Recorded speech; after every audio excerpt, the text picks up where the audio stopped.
Gino, sabihin ninyong nagsisinungaling kayo. Ang lugar na tinitirhan natin ang dapat na pinakamaunlad na bansa sa buong mundo, hindi ba? Sa Arifalo bingang paliparan, humagulgol ang nga dalagitan ng walang pakialam sa mga nakatingin. Sila ang mga super elite na high school students mula sa New York, mga anak ng bilyonaryo sa Wall Street na lumaki ng walang anumang pinagaitan.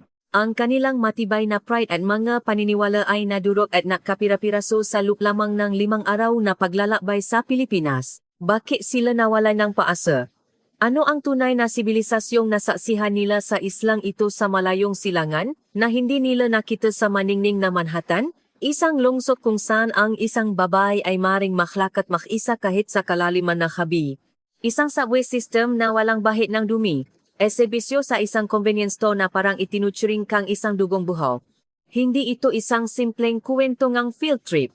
Ito ay isang talan ng pagkabigla at paghanganang kabataang babae na ang buong pananaw sa buhay ay nabaliktad. Isang tala ang kanilang pagkadiskubre sa Pilipinas bilang isang ibang mundo, ang kanilang pagkadismaya sa realidad ng sariling bansa, at ang matinding pagnanasa na kanilang naramdaman. Halina't ating tuklasin ang buong kwento ng nga dalagitang ito na gumuho ang pananaw sa mundo. Gumuho ang pananaw ng kabataang Amerikano sa loob ng 5 araw, ang nakakagulat na dahilan kung bakit humagulgol ang nga elite na high school girls pag-uwi mula sa field trip sa Pilipinas. Sumisigaw ngang gusto nating maging tulad ng Pilipinas. Mga kaibigan, isang malaking pangyayari ang nagaganap ngayon sa Amerika. Sa isang prestihiyosong pribadong high school sa Manhattan, New York, kung saan ang tuition fee pa lamang ay umaabot na sa mahigit $60,000 o higit 3.5 milyong piso kada taon. Noong nakaraang taglagas, 25 estudyante mula sa paralang ito ang nagkaroon ng field trip sa Pilipinas. Ngunit ang problema ay nagsimula pa kauwi nila. Isang video na pinost ng mga estudyante sa social media ay umabot sa 2 milyong views at kumalat sa buong Amerika. Ang reaksyon ng mga Amerikanong nakapanood ay hindi pangkaraniwan. Ganyan ba talaga sa Pilipinas? Tayo ba talaga ang developed country? Bakit hindi ito magawa ng Amerika? Maging ang mga magulang ay tumawag sa paaralan. Gusto naming sa Pilipinas ulit ang susunod na field trip, hiling nila. Isang guro na may 20 taong karanasan ang nagsabi, nakatungtong na ako sa 40 bansa, pero ngayon ko lang nakita ang mga estudyante na ganito kabigla. Sa Pilipinas lang, ano nga ba ang nangyari sa loob ng 5 araw at 4 na gabi? Pakinggan natin ngayon ang detalyadong salaysay mula mismo sa pananaw ng isang Amerikanong guro. Bago tayo magsimula, kung maaari ay paki-like at subscribe sa channel na ito. Ito ay magiging malaking tulong upang maipakilala pa natin ang mas maraming kwento tungkol sa Pilipinas. Magandang araw. Ako si Michael Anderson, isang guro sa New York sa loob ng 20 taon. Noong nakaraang taglagas, naranasan ko ang pinaka-hindi malilimutang paglalakbay sa aking buhay. Ang aming destinasyon, Maynila, Pilipinas. Ang aming paralan ay isa sa mga pinakatanyak na pribadong paralan sa Manhattan. Ang 25 na babaeng estudyanteng kasama sa biyaheng ito ay karamihang nakmula sa mga pamilyang kabilang sa upper class ng Amerika. Nga anak sila ng mga financial mogul sa Wall Street, mga abogado mula sa malalaking law firm, at mga doktor. Isang taon bago ang biyahe, pinahandaan na nga kanilang nga magulang ang espesyal na paglalakbay na ito. Sa loob ng 20 taon kong pagtuturo, nakasama ko na ang nga estudyante sa mahigit 40 bansa, mga malalaking siyudad sa Europa, kultura ng Timog Amerika hanggang sa Australia. Naranasan ko na ang halos lahat, kaya sa totoo lang inakala ko na ang biyahe sa Pilipinas ay magiging katulad lang din ng iba. Gabi na, pasado alas 11, nang kami ay dumating sa paliparan. Mula sa pagbaba sa aeroplano at pagpasok sa terminal, doon ko naranasan ang gunang pagkabigla. Kahit hating gabi na, ang buong paliparan ay perpektong gumagana na parang tanghaling tapat. Sa mga paliparan sa New York, pagkalampas ng alas 10 ng gabi, halos lahat ng tindahan ay sarado na. Ang nga ilaw ay dumidilim, at kitang-kita ang pagbaba ng kalidad ng kalinisan. Ngunit sa paliparan ng Pilipinas, ito ay ganap na iba. Sa bawat information desk, may mga staff na nakangiting nakabang. Ang nakamamangha ay ang kanilang mga expression. Walang bakas ng pagod sa kabila ng hating gabi. Para bang inaasahan talaga nila ang pagdating ng gabisita, isang natural na ngiti. Nang tumingin ako sa sahig, hindi ako makapaniwala. Ang marmo na sahig ay kumikinang na parang salamin. Hindi ko maintindihan kung paano nananatiling ganito kalinis ang sahig ng isang paliparan na dinadaanan ng libu-libong tao. May maintenance staff na agad pinupunasan ang bawat lugar na madaanan ng ang pasahero at ang kanilang kilos ay parang isang perpektong sistema. Pagdaan namin sa harap ng banyo, lalo akong namangha. Nakita ko ang isang janitor na nakatayo sa pasukan ng banyo, magalang na yumuyuko at bumabati sa bawat gumagamit. Good evening ma'am sir, bati niya. Isang eksenang hindi mo maisip sa Amerika. Ang banyo sa airport ng New York ay madalas na mabaho at kung maubusan ng toilet paper, inaabot ng ilang oras bago mapalitan. Habang naghihintay kami sa immigration, sinilip ko ang estudyante. Lahat sila ay nanlalaki ang mata, palingalinga sa paligid. May isang estudyanteng lumapit sa akin at pabulong na nagtanong, bakit po napakalinis at tahimik ng airport na ito? Wala akong maisip na tamang sagot. Ang tanging naisip ko ay, siguro, ganito lang talaga ang bansang ito. Sa immigration, naranasan namin ang pangalawang pagkabigla. Kahit na hindi inaasahan ang pagdating ng isang malaking grupo ng dayuhang estudyante, ang staff ng paliparan ay hindi nataranta. Sa halip, agad silang natalaga ng isang staff na mahusay mag-Ingles. Isinasaalang-alang niya ang edad ng mga estudyante, kaya dahan-dahan at malinaw niyang ipinaliwanag ang bawat proseso. Sa harap ng automated immigration system, kapag may estudyanteng nahihirapan sa paggamit ng makina, agad na lumalapit ang isang staff para tumulong. Ang screen ay may suporta para sa iba't ibang wika, kabilang ang Ingles, at idinisenyo ito para madaling sundan ng kahit sino. Sa Amerika, karaniwan nang umaabot ng 1 hanggang 2 oras ang immigration, mahaba ang pila at masusungit ang staff. Ang tanong ay mahigpit at minsan, hindi maganda ang karanasan. Ngunit sa paliparan ng Pilipinas, ang buong proseso ay natapos sa loob lamang ng 15 minuto. Habang papunta kami sa baggage claim, isang malaking electronic board ang nakakuha ng aming pansin. Ipinapakita nito ang lokasyon ng bagahe sa real time, kung aling eroplano, anong numero ng bell, at kung ilang minuto pa bago dumating lahat ay tumpak na nakasaad. Sa Amerika, madalas inaabot ng 1 oras ang paghahanap lang ng bagahe. Hindi mo alam kung saan lalabas, kaya't kailangan mo lang maghintay. Ngunit sa Pilipinas, sinunod lang namin ang anunsyo at eksakto sa oras na iyon, lumabas ang aming mga gamit. Nun ko napatanto, hindi lang ang paliparan ang mahusay, kundi ang buong bansa ay kumikilos sa ibang paraan. Habang naghihintay kami ng aming chartered bus sa labas ng airport, kitang-kita ang pagbabago sa ekspresyon ng mga estudyante. Ang kaba na dalang ang pagiging nasa isang banyagang lugar ay napalitan ng mamatang puno ang kuryosidad. Pasado hating gabi na nang sumakay kami sa bus, ang look nito ay nakakagulat sa kalinisan, at komportable ang upuan. Napansin ng driver na kami ay magadayuhan at magiliw siyang nakpaliwanag sa Ingles. Sinabi niyang aabutin ng halos 1 oras ang biyahe papuntang Makati at ipinaalala na isuot ang aming seatbelt. Nang umandar ang bus, bumungat sa amin ang tanawin sa labas. Kahit hating gabi na, maliwanag ang expressway. Ang bawat posteng ilaw ay nakatayo sa eksaktong pagitan, at ang sasakyan sa kalsada ay mayos na dumadaloy. Walang sumisingit o bumubusina ng walang dahilan. Ang makalsada sa gabi sa New York ay madilim at delikado, ngunit dito, parang ibang mundo. Papasok namin sa sentro ng Makati na simula ang bulungan sa mga estudyante. Ang dahilan, ang convenience store na nakikita nila sa labas ng bintana. Kahit kalaliman ng gabi, ang ilaw nito ay naniningning, at ang tao ay malayang pumapasok at lumalabas. Sa New York, pagkalampas ng alas 11 ng gabi, kinatatakutan ng pumunta mag-isa sa convenience store dahil sa panganib. Ngunit sa Makati, kahit pasado alauna na ng madaling araw, may makakabatang babae na naklalakat mag-isa sa kaye, walang bahid ng takot o panghamba. May nakasuot ng headphones habang naglalakad ng payapa, may lumalabas ng convenience store habang kumakain ng ice cream.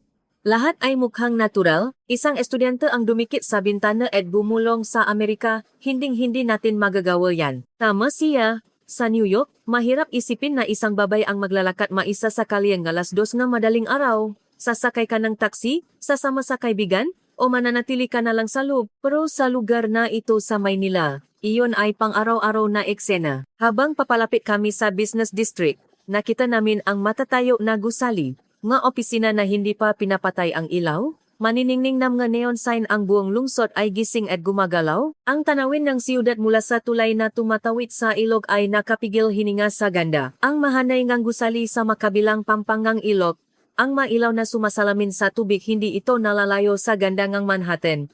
At baka mas ang grande pa at moderno, Nakarating kami sa hotel pasado alas 2 ng madaling araw. Ngunit leking gulat namin, ang paligid ng hotel ay buhay na buhay pa rin. May mga 2-4 hour na kainan na bukas ang ilaw. At sa convenience store, may mga taong nagbabayad sa counter. Sinasabing ang Manhattan ay isang siyudad na hindi natutulog, ngunit iba ang antas nito. Ang gabi sa Manhattan ay para sa mga handang sumuwang sa panganib, ngunit ang gabi sa Makati ay tila bukas para sa lahat. Habang nag-check-in, naranasan namin ang huling paganga. Isinaalang-alang ng staff sa front desk ang edad ng mga estudyante at binigyan kami ng mga kwarto sa isang tahimik na palapa.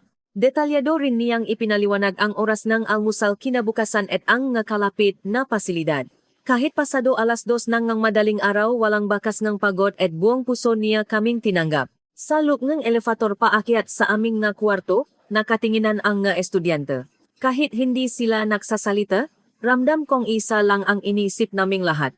Kadarating lang namin mula sa airport papunta sa hotel. Isang oras na biyahe lamang, ngunit ramdam na namin na nasa isang lugar kami naganap na iba sa mundong kinagisnan namin. Nang gabing iyon, hindi ako agad nakatulog. Ano pa kayang nabagay ang makikita namin sa bansang ito sa mga susunod na araw?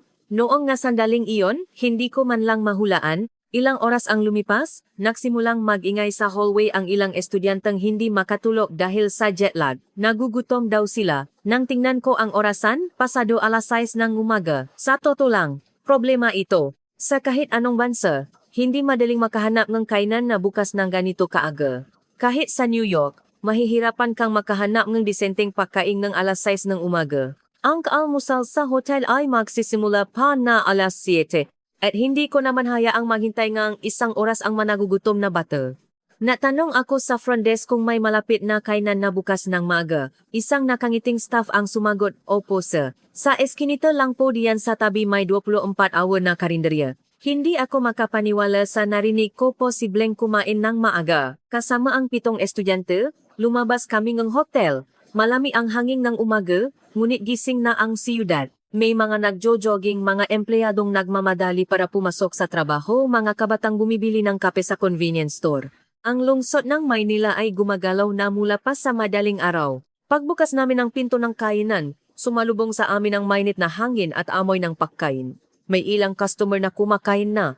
Isang lalaking nasa katanghaliang gulang na nagbabasa ng diaryo habang tahimik na kumakain, isang dalaga na may laptop sa harap at 2 mukhang pagod na empleyado na tila galing sa overtime. Nakapagtataka na sa ganitong oras, alas 6 ng umaga, ay normal na gumagana ang isang kainan.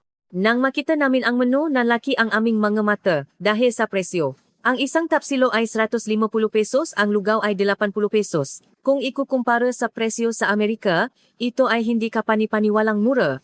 Sa Manhattan, ang almusal ay nakakahalaga ng hindi bababa sa 15 hanggang 20 dolyar bawat tao, at iyon ay para lang sa kape at sandwich. Ang waiter na kumuha ng aming order ay hindi nataranta kahit nakitang nga dayuhan kami.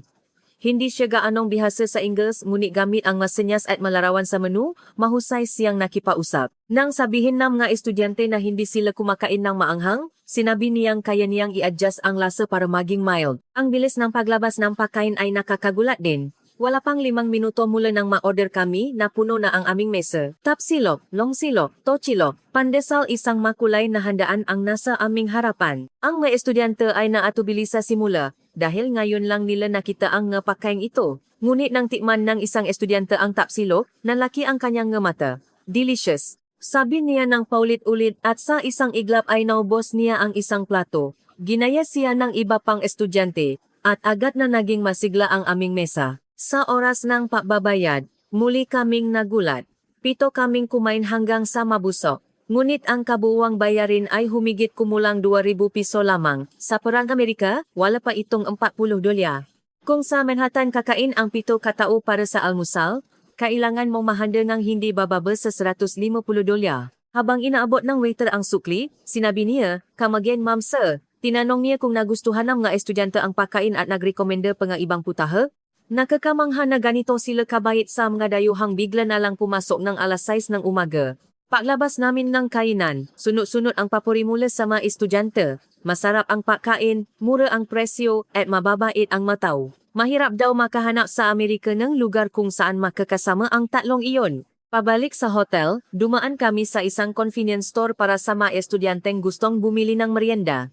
Pagpasok namin, isa na namang mundo ang bumungad. Kahit madaling araw, ang mga display ay perpektong nakayos na parang isang department store at punong-puno ng mga produkto. Ang mga convenience store sa New York ay madalas na masikip, madilim at kakaunti ang paninda. Sa gabi, isinasara pa nila ang ilang bahagi dahil sa takot sa hold-up. Ngunit ang convenience store sa Pilipinas ay ganap na iba. Ang mas nakakagulat ay ang serbisyong available dito. Hindi lang sila nakbabentang ang produkto, maaari ka ring magpadala ng package, magbayad ng bills, at kahit gumawa ng transaksyon sa bangko. Namangha ang nga estudyante habang tinitignan ang lahat. Nakadiskubre sila ng gatas na may iba't ibang lasa at tuwang-tuwa sa mga cute na packaging. Kumuha sila ng tig-isa at nagpicture pa. Ang deming bagay dito na wala sa Amerika, sabi nila. Ang cashier ay masayang bumati at sinabing, "Welcome to the Philippines." Walang bakas ng pagkainis o pagkayamot dahil kami ay mga dayuhan. Sa halip, naramdaman namin ang init ng pagtanggap dahil sila pa ang unang kumakausap. Paglabas namin ng convenience store, bumulong ang isang estudyante. Ang Pilipinas ay parang isang bansang gising 24 oras. Nakakainggit daw na anumang oras kailangan mo ng isang bagay, may solusyon. Sa Amerika, kahit araw ng linggo maraming tindahan ang sarado. Ngunit dito, kahit madaling araw, lahat ay gumagana. Pabalik sa hotel, muli kaming humanga sa kalinisan ng nga kalye. Walang kahit isang basura. Nakita namin ang nga street sweeper na nagwawalis ng kalsada. Ang buong lungsod ay parang isang organismo na kumikilos ng sabay-sabay. Pagdating namin sa lobingan hotel, isa-isang nagsisigising ang ibang estudyante. Nang makita kami, tinanong nila kung saan kami galing. Nang ikuwento namin ang aming almusal, lahat sila ay nainggit at nakiusap na isama namin sila sa susunod. Hanggang sa puntong iyon ay simula pa lamang. Ang tunay na kamangha-manghang bagay ay magsisimula pa lamang maganap. Alas 9 na umaga, sinimulan namin ang aming opisyal na itinerary. Ang una naming destinasyon ay isang parke sa Bonifacio Global City, BGC. Inirekomenda ito ng staff ng hotel bilang lugar kung saan pinakamahusay na makikita ang pang-araw-araw na buhay ng mamamayan. Nagpasya kaming sumakay ng BGC bus. Para sa mga estudyanteng Amerikano, ang pampublikong transportasyon ay isang hindi pamilyar na karanasan. May subway sa New York, ngunit karamihan sa kanila ay gumagamit ng kotse ng kanilang nga magulang o taxi. At bihirang sumakay ng subway dahil sa paniniwalang ito ay mapanganib. Pagpasok namin sa bus terminal, napasigaw sa tuwa ang nga estudyante. Dahil napakalinis ng loob nito, ang sahig ay kumikinang, at walang bahid ng dumi sa madingding, ang hangin ay sariwa, hindi amoy kulop. Naalala ko ang hitsura ng subway sa New York. Madilim, mamasa-masa, may dagang tumatakbo iba ang antas. Sinasabi nilang dahil mahigit 100 taon na ang pasilidad, ngunit nang makita ko ang pampublikong transportasyon sa Pilipinas, parang dahilan na lang iyon. Pagsakay namin sa bus, mayos ang pila, sumusunod ang nga tao sa mga linyang iginuhit sa sahi, walang natutulakan o sumisingit. Muli kaming namangha na makita namin ang digital sign, nakasaad kung anong oras eksaktong darating ang susunod na bus. Tiningnan ng isang estudyante ang kanyang relo at kinumpirma, totoong dumating ang bus sa eksaktong oras na iyon. Ang subway sa New York, hindi mo alam kung kailan darating. Minsan maghihintay ka ang 10 minuto at wala pa, tapos biglang darating ang 3 sunod-sunod. Kaya't ang mga taga New York ay hindi na umaasa sa schedule ng subway. Ngunit sa Pilipinas, sinusunod ang oras. Nang bumukas ang pinto nga ang bus, kahanga-hanga ang kilos nga tao. Hinayaan muna nilang makababa ang lahat bago sila pumasok ng maayos, walang nagunahan. Sa subway New York, parang gear ka pa bumukas ang pinto. Nakakagulo ang nga bumababa at sumasakay, minsan may sigawan pa, hindi rin bihira ang awayan. Dahil sanay sa ganitong eksena, ang nga estudyante ay natulala sa kaayusan sa bus ng BGC. Ang loob ng bus ay malinis din, walang graffiti sa maupuan, walang basura sa sahig, kumikinang ang mahawakan. Ang aircon ay gumagana ng mayos, comfortable, hindi maingay, at madaling mag-usap. May isang estudyanteng nakadiskubre ng isang kamangha-manghang bagay. May wifi sa loob ng bus. Maring simple lang ito para sa iba, ngunit sa subway ng New York, imposible ito. Sa loob ang tunnel, ganap kang offline. Agad na napadala ng malitrato sa kanilang pamilya ang mga estudyante. Pagbaba namin sa aming destinasyon, muling napasigaw sa tuwa ang mga estudyante nang makita ang malawak na parke. Ang malawak na damuhan, ang nga puno, at sa malayo ay ang nga naktataas ang gusali. Pagpasok sa parke, nakita namin ang pang-araw-araw na buhay ng nga tao. May nagjo-jogging, may nagbibisikleta. Kahit araw ng trabaho, nakapagtataka na maraming tao ang nag-ehersisyo. Ang pinakakahanga-hanga ay ang mga pampublikong exercise equipment na nakalagay sa parke. Nagulat ang mga estudyante nang makita ang scene na nagsasabing libre itong gamitin ng sinuman. Sa Amerika, kung gusto mong mag-ehersisyo, kailangan mong magbayad ng membership sa gym, na madalas ay higit $100 kada buwan. Ngunit dito, kahit sinong mamamayan ay maaring mag-ehersisyo ng libre. May isang matandang lalaki lolo na gumagamit ng equipment. Isang estudyante ang lakas loob na lumapit. Kahit hindi sila makaintindihan sa salita, nag-usap sila sa pamamagitan ng senyas. Masayang humiti ang matanda at itinuro kung paano gamitin ang equipment. Sabi niya, araw-araw siyang na-ehersisyo doon. Habang pinapanood siya, tumango ang nga estudyante. Ngayon alam na namin kung bakit malulusok tingnan ang nga matatanda sa Pilipinas, sabi nila. Dahil napakaganda ng kapaligiran para gawin ito, umupo kami sa isang bench at nagpahinga, pinagmamasdan ang paligid. Maraming pamilya ang naroon. Isang ama na nagbibisikleta kasama ang anak, mga ina na nagtutulak ng stroller. Ang mapayapang eksena ay parang isang larawan. Lalo na ang mga taong naglalakat kasama ang kanilang mga aso. Lahat ay may tali at may hawak na plastik para sa dumi. Namangha ang mga estudyante nang makita ang isang lalaking nililinis ang dumi ang kanyang aso. Sa New York, bagamat may batas na kailangang linisin ito, ilan lang ang sumusunod. Pagtanghali, isang kakaibang tanawin ang aming nasaksihan. May mga maliliit na food stall at cafe sa paligid ng parke, at ang nga tao ay bumibili ng pagkain at umupo sa damuhan para kumain. Napasya kaming gayahin sila. Bumili kami ng pagkain at inumin sa isang kalapit na convenience store. Umupo kami malapit sa isang puno at nagsimulang kumain. Malami ang simoy ng hangin, at ang sikat ng araw ay napapakinang sa mga gusali. First time kong maranasan ito. Sabi ng mga estudyante habang walang tigil sa pakuhang litrato. Pagkatapos kumain, isang mas nakakagulat na bagay ang nangyari. Walang sinuman ang nagsabi, ngunit kusa ng pinulo ng mga estudyante ang kanilang mabasura. Ginaya nila ang nakikita nilang ginagawa ng mga Pilipino sa paligid. Habang hinahanap ang basurahan, muli naming pinakmasdan ang buong parke. Talagang walang kahit isang pirasong basura. Sa ganito kalaking parke na may ganito karaming tao, napakalinis ang kapaligiran. Ang Central Park sa New York ay nagiging tambakan ng basura tuwing weekend. Sinasabing dahil kulang sa janitor, ngunit nang makita ko ang parke sa Pilipinas, nalaman kong nasa disiplina talaga ito ng mamamayan. Bago kami umalis sa parke, may isa pa kaming napansin, isang public bike rental system.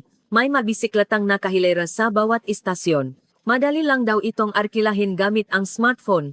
Tining na nenizang estudyante ang gipresyo at nabigla. Ilang daang piso lang para sa isang oras sa para ng Amerika, ilang dolyar lang iyon. May katulad na sistema sa New York ngunit ilang beses na mas mahal at hindi maganda ang kondisyon ng bisikleta. Bukod pa rito, laganap ang pagnanakaw at pagsira, kaya iniwasan itong gamitin. Nga 2:00 ng hapon, umalis kami sa parke. Sabi nga estudyante, matatandaan nila ng matagal ang oras na ginugol nila sa parkeng ito.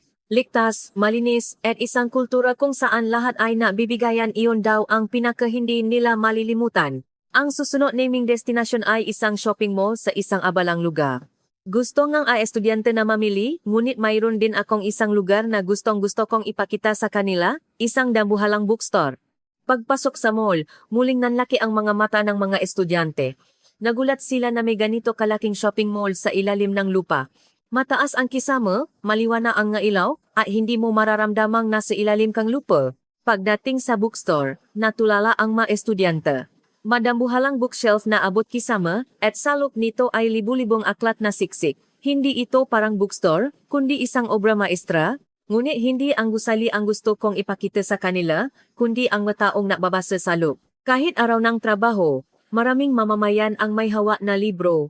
Ang nga taong nakaupo at tahimik na nagbabasa ay kahanga-hanga. Ang partikular na nakakuha ng pansin ko ay ang mga empleyadong nakaswat ng corporate attire. Pasado na ang gitanggalian, ngunit nagibabasa pahing sila. Nagtanong ang isang estudyante, hindi po ba sila nagtatrabaho? Siguro, gumawa lang sila ng konting oras, sagot ko. Nang marinig iyon, napatahimik ang nga estudyante, Isang kulturang kung saan ang nga abalang empleyado ay pumupunta sa bookstore sa halip na sa cafe tuwing break, isang tanawing mahirap isipin sa Amerika. Ang lunchtime ng mga empleyado sa Manhattan ay karaniwang pakbili lang ng salat at pagkain sa kanilang desk o pagtingin sa smartphone habang umiinom ng kape. Alos isang oras kami sa bookstore. Ang mga estudyante ay tumingin sa mga libro na interesado sila. May nabasa nga librong napapakilala sa Pilipinas na nakasulat sa Ingles, mayroon ding tumingin sa mga aklat para matuto ng Filipino.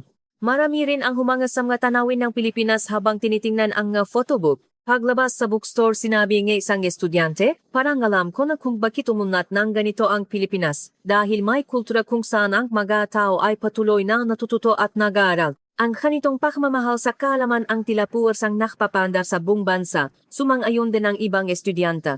Sa Amerika, mayroong kultura na ayaw sa pag-aral. Itinuturing na boring ang pagbabasa ng libro at tinitingnan ng kakaiba ang mga nagsisikap mag-aral. Ngunit sa Pilipinas, kabaliktaran ito. Naglibot kami sa mall at namili, lalo na natuwa ang mga estudyante sa cosmetic section. Sikat din sa Amerika ang magandang kalidad ng mga produktong Pilipino. Sinubukan nila ang iba-ibang produkto at nag-enjoy. Humanga rin sila sa serbisyo ng nga sales lady. Inirekomenda nila ang mga produktong angkop sa bawat skin type at itinuturo pa ng detalyado kung paano gamitin. Mahirap makaranas ang ganitong serbisyo sa mga tindahan sa Amerika. Karamihan sa mga staff doon ay walang pakialam o tamad. Nang papalapit na ang gabi, lumipat kami sa isang lugar na kilala sa mga kabataan. Gusto kong ipakita sa kanila ang kultura ng mga kabataang Pilipino. Pagbaba namin sa bus, isang masiglang kapaligiran ang sumalubong sa amin. Tunog ng musika, tawanan ng nga tao, makukulay na mga signboard, parang isang pista ang buong lugar. Paglabas namin sa kalye, nakita namin ang isang street performance. Mga kabataang sumasayaw sa saling ng musika. Ang kanilang mga galaw ay perpektong sabay-sabay. Maniniwala kang mga profesional na mananayaw sila. Pagkatapos ng performance, pumalakpak ang mga manonood. May ilan na naglagay ng pera sa kanilang sombrero. Nagpasalamat ang mga performer. Humanga ang mga estudyante. Hindi ka panipaniwala na ganito katas ang kalidad ng isang street performance, sabi nila. May mga street performer din sa New York. Ngunit karamihan ay hindi magaling.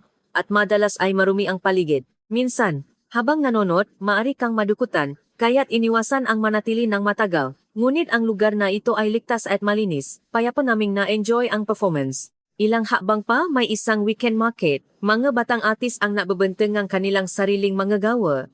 Mula sa mga alahas, pinta, hanggang sa mga handmade crafts, bawat isa ay puno ng pagka-orihinal. Sa isang booth, napatigil ang mga estudyante. Mga hikaw na may modernong disenyo mula sa tradisyonal na signing ng Pilipinas, ipinaliwanag ng nakbebenta sa Ingles. Ito ay isang obra na pinagsasama ang tradisyon at modernong Pilipinas, sabi niya. Ilang estudyante ang bumili. Magiging espesyal na souvenir ito, sabi nila. Sa ibang booth, mga calligraphy na gawa sa baybayin ng ibinebenta. Nakadisplay ang magagandang titik na isinulat gamit ang brush. Humanga ang mga estudyante sa ganda ng mga letra. Isang estudyante ang napatulong na isulat ang kanyang pangalan sa baybayin. Malugot itong ginawa ng artist, hanggang ngayon, nakadisplay pa raw ang obrang iyon sa kanyang kuwarto. Habang naglilibot sa market, nag-usap ang estudyante. Nakakainggit na mayroong espasyo kung saan malayang makakagalaw ang batang artist, sabi nila. Bihira ang ganitong pagkakataon sa Amerika. Sa New York, napakalaking gastos para sa signing. Dahil sa taas ng upa, mahirap para sa mga batang artist na manatili. Ngunit dito, may pundasyon kung saan maaring ipakita ng mga kabataan ang kanilang talento. Ito ay patunay na sinusuportahan ng Pilipinas ang kultura at signing, sabi ng estudyante. Napatigil kami sa harap ng isang kakaibang cafe. Nakakuha ngang aming pansin ang interior nito na pinahalong vintage furniture at modernong ilaw. Gustong pumasok ng mga estudyante, kaya't binuksan namin ang pinto. Ang loob ng cafe ay mas espesyal. May mga art pieces sa dingding, at sa isang tabi ay isang bookshelf na puno ng mga libro. Hindi lang ito isang lugar para uminom ng kape, kundi isang espasyo para ma-enjoy ang kultura. Habang naghihintay ng aming inumin, pinakmasdan namin ang paligid. Maraming kabataan ang may bukas na laptop at abala sa kung anuman. Mga estudyanteng nag-aral, mga freelancer na nagtatrabaho, mga taong nagbabasa. Ang cafe ay nagsisilbing pangalawang opisina.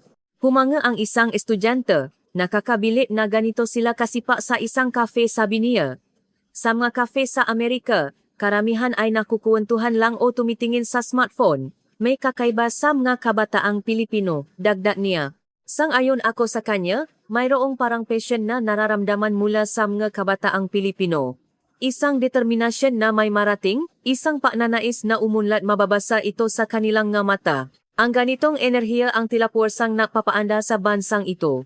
Paggabi, lalong sumigla ang lugar. Nagbukas ang nga neon sign, lumakas ang musika, lumabas ang nga tao mula sa mga kainan at bar, pinupuno ang nga kalye.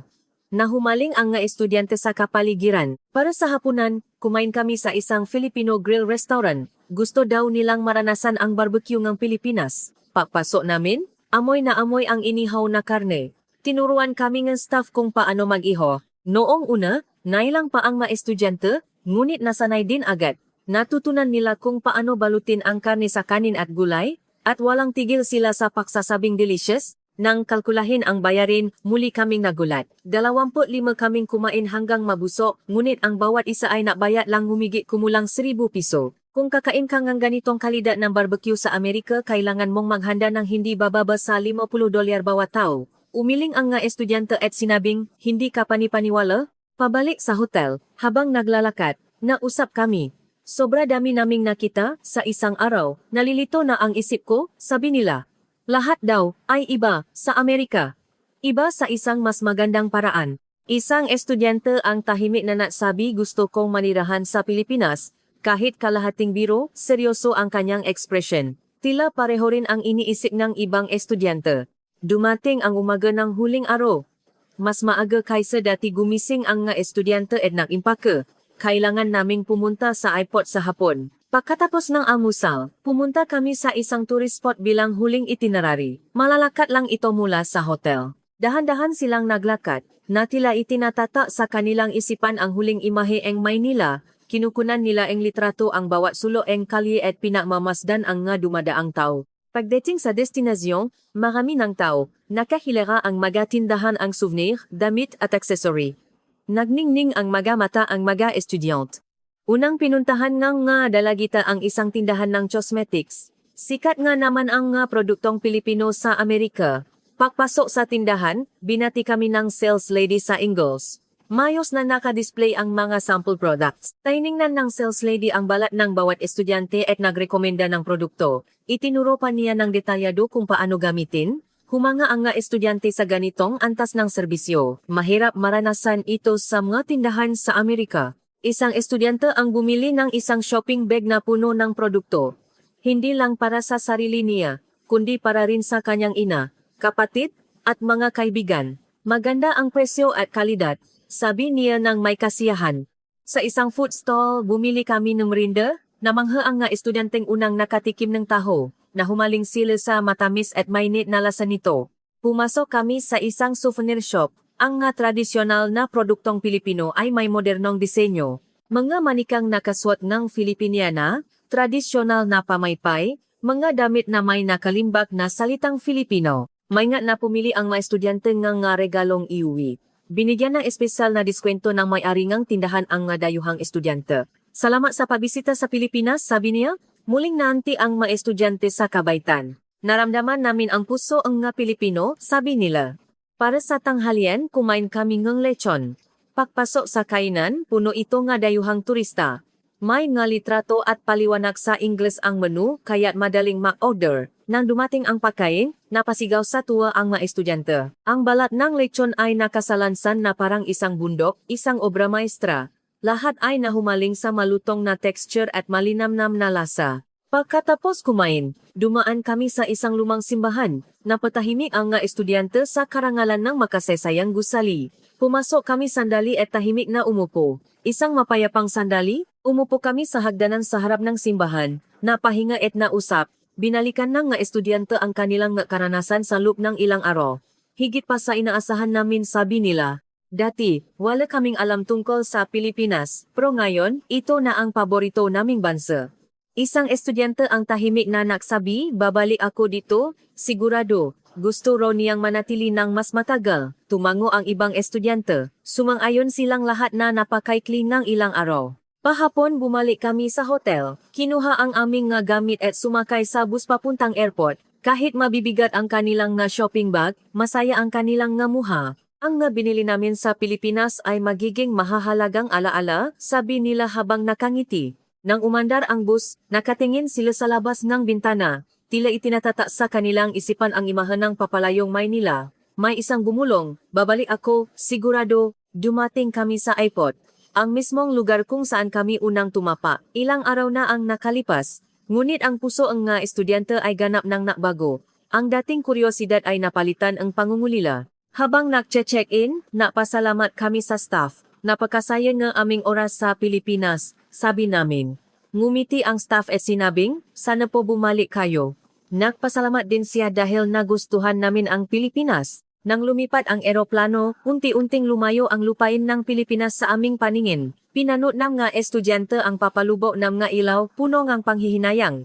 May isang kumuha ng litrato para itago ang huling imahan ng Pilipinas. Kinabukasan, dumating kami sa airport ng New York. Sumalubong ang kanilang nga magulang. Sabay-sabay na nagkuwento ang nga estudyante tungkol sa Pilipinas. Ang ekspresyon ng nga magulang ay napalitan ng pagkamangha.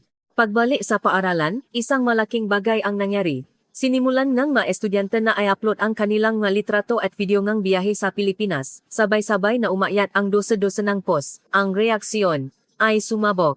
Nagulat ang kanilang magkaibigan sa Amerika at nag-iwan ng komento.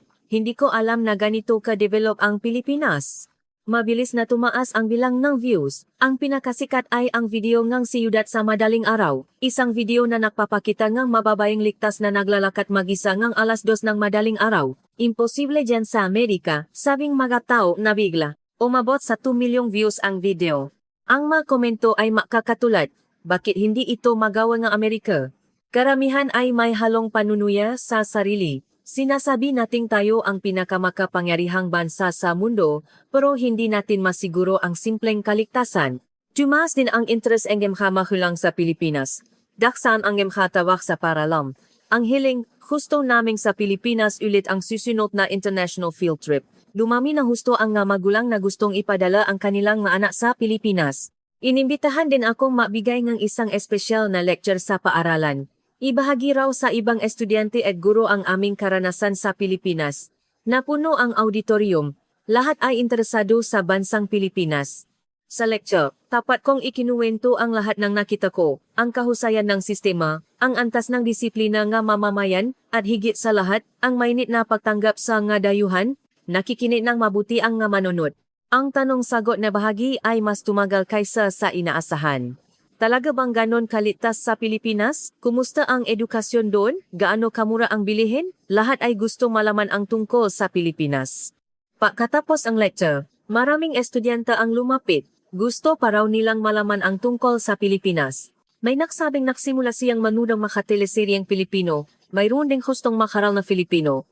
Hindi natagal, nagsimulang mahanda ang paaralan ng isang exchange program sa Pilipinas. Sa susunod na taon, mas maraming estudyante ang bibisita ron. Ang mga estudyanteng nakapunta na ay nabibigay payo sa kanilang nga nakababatang kasama. Ang hindi inaasahang biyahang iyon ay nakbako ng maraming bakay. Nagbago ang pananaw nga estudyante, nagbago ang programa ng paralan, at nagsimulang magkaroon ng interes ang mga kabataang Amerikano sa bansang Pilipinas. Hanggang ngayon, nakikipag-ugnayan pa rin ako sa mga estudyanteng kasama ko noon. Lahat sila ay hindi makalimutan ang kanilang oras sa Pilipinas. May isa pa ngang na-apply sa isang universidad sa Pilipinas. Sa loob ng 20 taon, nakalibot ako sa mahigit 40 bansa, ngunit ngayon lang ako nakaranas ng ganito. Hindi ko akalain na ang isang maliit na bagay ay lilihang ganito kalaking alon. Muli kong naramdaman ang kapangyarihan na teglingang bansang Pilipinas. Pilipinas, ito ay naging isang hindi malilimutang bansa para sa aming lahat. Hanggang dito na lang ang kwento ngayon. Kumusta ang nakakagulat na istorya ng mga elite na high school girls mula sa New York sa kanilang field trip sa Pilipinas? Mangyaring maiwan ng mensahe ng suporta para sa bida ng ating kwento. Ito po ang iyong Kando Station. Kando Station. Naangyulat. Kung nagustuhan ninyo ang kwento, mangyaring I like at mag-subscribe. Maraming salamat to sa panonood. Dito po ang subscribe button.